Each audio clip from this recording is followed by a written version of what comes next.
उसमें मुझे पता चला कि भाई सादाबाद में बहुत कर्फ्यू लगा हुआ है भाई के इन्वेस्टिगेशन को लेकर, और वहाँ सभी का आना जाना बंद है अभी।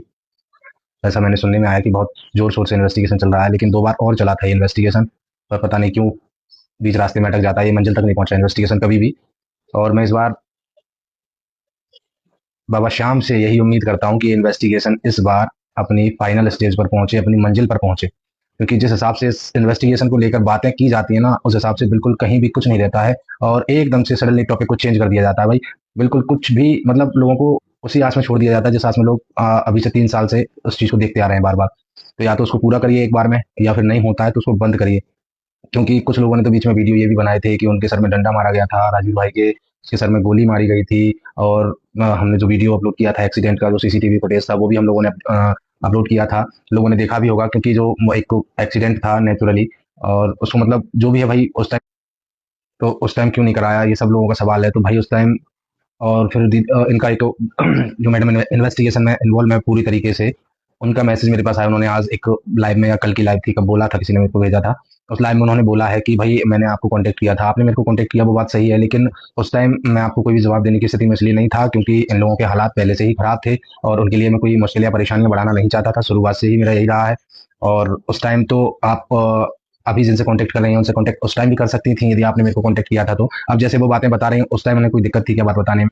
और अब सारी जानकारियां यदि उधर से आ रही हैं तो आपको बिल्कुल पूछना चाहिए, और बहुत अंदर तक इसमें घुस के आपको इन्वेस्टिगेशन, आपको इन्वॉल्व होना पड़ेगा भाई, बहुत पूर्ण तरीके से। क्योंकि और मैंने बोला है तो आप तो उस बात को मेरी को मजाक में ले गई कि भाई मैं आपके साथ तैयार हूँ इन्वेस्टिगेशन में, जहां आपको जरूरत पड़ेगी। तो आपने शायद उस चीज को सीरियसली नहीं लिया, तो कोई बात नहीं, आप ना लें सीरियसली, लेकिन हम लोगों को भी यही उम्मीद है आपसे कि भाई इस इन्वेस्टिगेशन को मंजिल तक पहुंचाओ, चाहे जैसे पहुंचाओ, तो हमें भी पता चले कि भाई इसमें कौन दोषी है, या जो भी है निकल के सामने आना चाहिए। अब जैसे किसी ने आपसे पूछा कि भाई ये एक्सीडेंट था या मर्डर था, तो भाई ये नहीं कह सकते, कुछ भी नहीं कह सकते, जैसा आपने इस चीज को अभी दर्शाया है, शो किया है। तो आप इसको अब मंजिल तक पहुंचाने के बाद ही अपना पूरा अपडेट डालें, क्योंकि बीच बीच में आप कुछ बातें बताएंगे तो हो सकता है उनकी वजह से आपको कोई दिक्कत आ जाए। इसलिए भाई आप पूरा इन्वेस्टिगेशन कराने के बाद, और इसमें बिल्कुल कंप्लेंट लॉन्च होने के बाद ही लोगों को बताएं, तो बहुत अच्छा रहेगा। मेरा आपसे यही कहना है, बाकी आपकी मर्जी है, आपको जैसे बताना है रोज बताइए, मुझे कोई आपत्ति नहीं, क्योंकि पहले भी 2 बार ये सिलसिला सिलसिला बहुत तेजी से यूट्यूब पे आया, लेकिन एकदम से एकदम से सारा माहौल शांत हो जाता है, और ये कोई चर्चा भी नहीं करता है कि भाई जस्टिस फॉर राजवीर। तो फिर क्यों बीच में क्यों बंद हो जाता है भाई? हम कहते हैं जस्टिस फॉर राजवीर तो होना चाहिए। जब आप मेहनत कर रही हो भाई, 2 साल से लगे हो, 3 साल से लगे हो, तो आपके पास बहुत सारे प्रूफ्स एविडेंस इकट्ठे हो गए होंगे।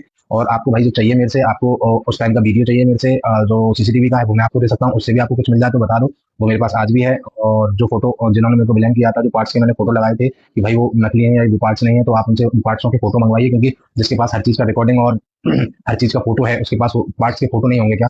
ऐसा हो सकता है? नहीं हो सकता। इसलिए आप उनसे वो पार्ट्स के फोटो भी मंगवाइए, जिनसे आपको जल्दी मंजिल तक पहुंचने में आसानी होगी। और हम सब लोगों की भाई दो आपके साथ है, आपको पहुंचना चाहिए उस मंजिल तक, क्योंकि आप 2 साल से मेहनत कर रहे हो, तो आपको पहुंचना चाहिए।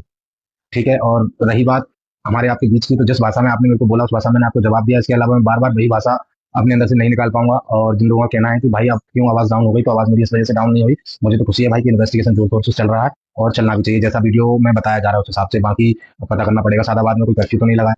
देखते हैं आने वाले वीडियो में क्या कुछ नया सामने आता है। इस चीज का हमें इंतजार रहेगा, लोगों को भी इंतजार रहेगा। हम तो इसी उम्मीद में बैठे हैं कि भाई यदि वो न्याय के लिए भटक रही है आत्मा, तो उसको न्याय मिलना चाहिए, और बहुत जरूरी है न्याय मिलना, क्योंकि ईश्वर के यहाँ देर है अंधेर नहीं है। और आप यदि सबसे ज्यादा बाबा श्याम को मानती हैं, तो आपको उनकी कसम है, इस बार आप इस इन्वेस्टिगेशन को मंजिल तक लेके जाएं, आखिरी तक। इस मतलब इस नतीजे इसको नतीजे पर पहुंचाएं कि भाई हाँ ये इसमें कल्पित है, या ये एक्सीडेंट है, या फिर ये एक मर्डर है, जो भी है आप इस चीज को इस बार साबित करें। यदि आप बार बार बोलते हैं कि आप बाबा श्याम को मानते हैं, अर्जी लगाइए, तो आप बार बार, मैं फिर बोलता हूँ कि भाई इसको आप बिल्कुल मंजिल तक पहुंचाएं।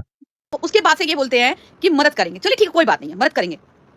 इतना बड़ा मेरा ब्लॉग आया, जिस ब्लॉग में मैंने मदद मांगी कि प्लीज मुझे कुछ जानकारी चाहिए, क्या ये लाइन नहीं सुनी होगी? जब तुम अंकल आंटी के साथ रहते हो, करते हो, तो क्या तुमने अंकल आंटी से डिस्कशन नहीं किया होगा कि ऐसी बातें हो रही हैं, गांव में जांच चल रही है, गांव में इन्वेस्टिगेट हो रहा है, जो ग्राम प्रधान है, जो पूर्व प्रधान है, जो सेक्रेटरी है, उनसे इन्वेस्टिगेशन चल रही है, क्या इस मैटर पे डिस्कशन नहीं हुआ होगा? आज इतना सिंपल सा ब्लॉग जिज्जी लेके आई हैं, जैसे कुछ हुआ ही ना हो। जब इतनी तूफान में भी इतनी शांति नजर आए ना, तो समझ लीजिए कि अंदर बहुत कुछ चल रहा है। ये साइकोलॉजी कहती है कि जब एक तूफान आ रहा हो एक तरफ और दूसरी तरफ एकदम धरातल शांति दिखने का हो ना, तो समझ लो कि शांति होने का ढोंग कर रहा है। ठीक है, बाकी का वीडियो तो कल आएगा, कल मैं प्यार से समझाऊंगी, मैं लाइव में बोलूंगी, ज्यादा अग्रेसिव निकल जाएगा। अरे नहीं बेटा, वीडियो तो भाई साहब के पास मैं हेल्प के लिए सितंबर में गई थी, तब तो भाई साहब को नहीं लगा। भाई साहब को तब भी पता था कि ये लड़की राजवीर केस में लड़ रही थी, तो क्यों भागे मुझसे? मैंने कुछ ऐसा तो किया नहीं था। आज इतना नॉर्मल ब्लॉग जिज्जी का बहुत कुछ कह के चला गया। जिज्जी जी ने सवालों के जवाब दिए, और कमेंट्स के जवाब देने आ गई थी जीजी। एक नहीं 2-2 बार आ गई थी। एक बार पापा को लेके चली आई और एक बार खुद लेकर चली आई। अब सोचिए जितने वैलिड पॉइंट्स के मैंने सवाल किए थे, उन सवालों पे जीजी का बोलना हुआ ही नहीं। क्यों जीजी जी क्यों नहीं बोलना हुआ आपका उन सवालों पे? कम से कम पापा से बुलवा दी रहती, वीडियो बनवा करके लाइन बाय लाइन जवाब देती होते पापा जी आपके। इन लोगों ने एफआईआर अगर होने दी होती ना उस टाइम पे, आज इस केस के लिए इतना नहीं लड़ना पड़ता, मुझे इतना नहीं लड़ना पड़ता। अभी बहुत सारे जाल बाकी हैं, बस एक एक कड़ियां जुड़ रही हैं। ज्यादा कुछ नहीं बोलूंगी वरना ये मुझे ही टपका देंगे। तो उम्मीद आप लगाए हैं, लेकिन आपसे ज्यादा मैं मन में अपने ठान के बैठी हूं कि इस केस को तो अब भी रजिस्टर करवाना है, और अगर थाने से रजिस्टर नहीं होगा तो मैं कोर्ट जाऊंगी।